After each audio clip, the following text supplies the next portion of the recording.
Hey everyone! This week's First Chapter Friday is Spy School Goes North by Stuart Gibbs. So, if you've never read Stuart Gibbs, he did the series City Spies. He does really funny stuff. So, there's always action, always adventure. If you like Gordon Corman or Chris Gravenstein, then you'll probably enjoy Stuart Gibbs. So, this is a part of the Spy School series, which is very long. There are a lot of books in it. We do have several of those books in your library, but you should know that you can kind of read them out of order.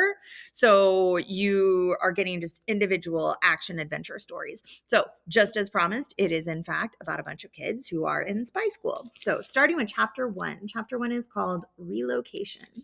Erica Hale dangled from her climbing rope on the cliff face 500 feet above the ground and asked, "What do you smell?" I paused in the midst of rappelling beside her, quite sure that I hadn't heard the question correctly. "Did you just say, 'What do you smell?'" "Yes."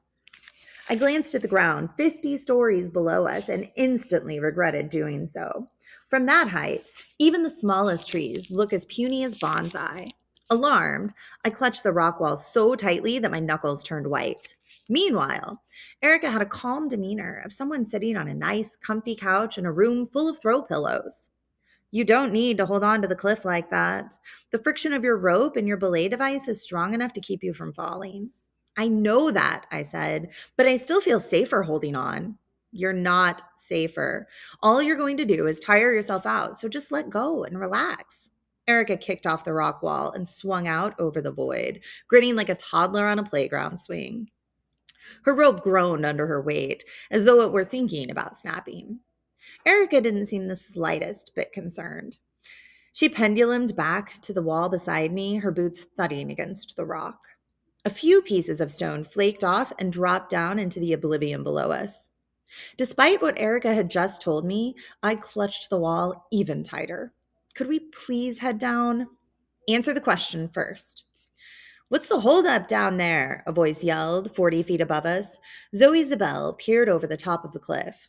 The grinning face of Mike Brzezinski appeared beside her. "Is Ben freaking out?" "No," I shouted back defensively. Mike and Zoe shared a knowing look. "He's definitely freaking out," Zoe said. "Of course I'm freaking out," I exclaimed. "We're dangling off of a cliff, and instead of rappelling down like normal people, Erica wants to know if I smell anything." "The point is to be aware of your surroundings at all times," Erica explained, "which requires using all of your senses. Right now, you're hyper-focused on the rock in front of you and nothing else." "The rock is important," I explained. "If I fall off of it, I die."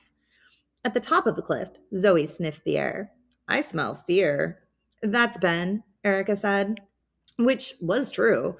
Even though it was summer, it was still only 50 degrees in Alaska, plus the wind chill. And yet, I was still sweating buckets. I reeked so badly, it was possible that people a mile away could have smelled me. Mike inhaled deeply. "I smell pine trees," he announced, "with a hint of seawater." "And a touch of fresh grass," Zoe added. "The fragrance is really delightful." "It is," Mike agreed. "This whole place is what air freshener is trying to smell like."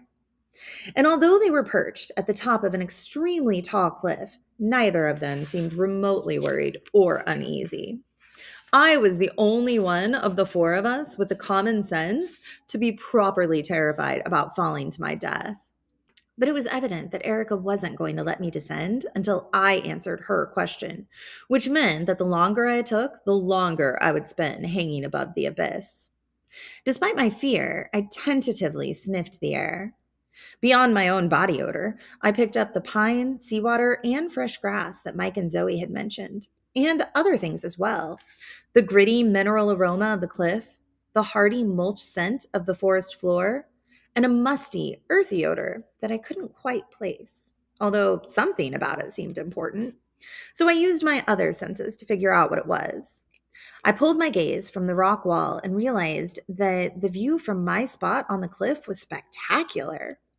It was a rare, cloudless day on the southern coast of Alaska, and I could see for miles in every direction. The mountain I was dangling from was a knob of rock that jutted out of a verdant forest surrounded by shimmering blue fjord on one side and a jagged range of mountains on the other. The mountains were capped by the colossal Harding ice field, which was over 700 square miles in size and often a mile thick. Numerous glaciers extended from it, snaking down through dark rock valleys to the water. It was an area so remote and inaccessible that few humans had ever seen it. The mountain my friends and I were on didn't even have a name. We were completely off the grid. The closest town had only 1,000 people and was 4 hours away by boat if the weather was good. And if the weather wasn't good, which was often the case, then the closest town wasn't accessible at all.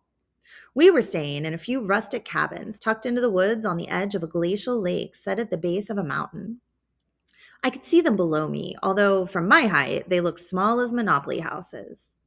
They were also the same green color as Monopoly houses, so to blend into the forest. All our power was solar, and instead of indoor plumbing, we had a latrine. We had brought some dried goods with us to eat, like giant sacks of beans and rice, but for the most part, we had been living off plants we foraged and fish we caught.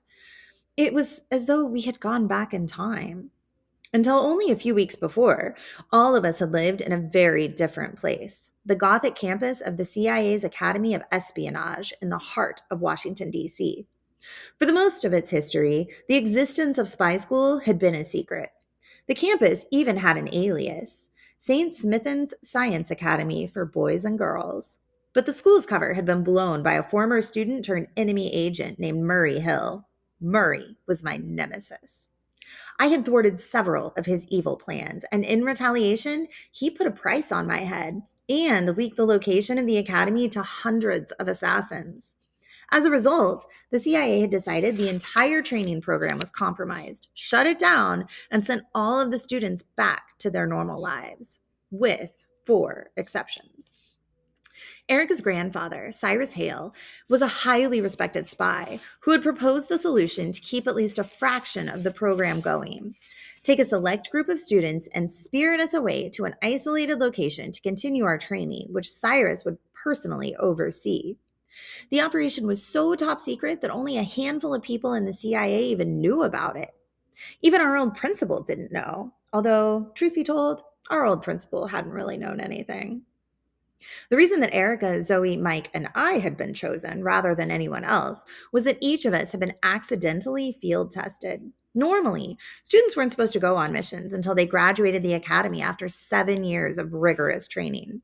But circumstances had conspired against us. I only had ended up on my first mission through a series of mishaps. When the CIA selected me as bait to catch a mole, and Erica had intervened to save me. After that, unusual events had led to Erica and me being on another 9 missions together, in which the fate of the world had often hung in the balance. But luckily, we prevailed.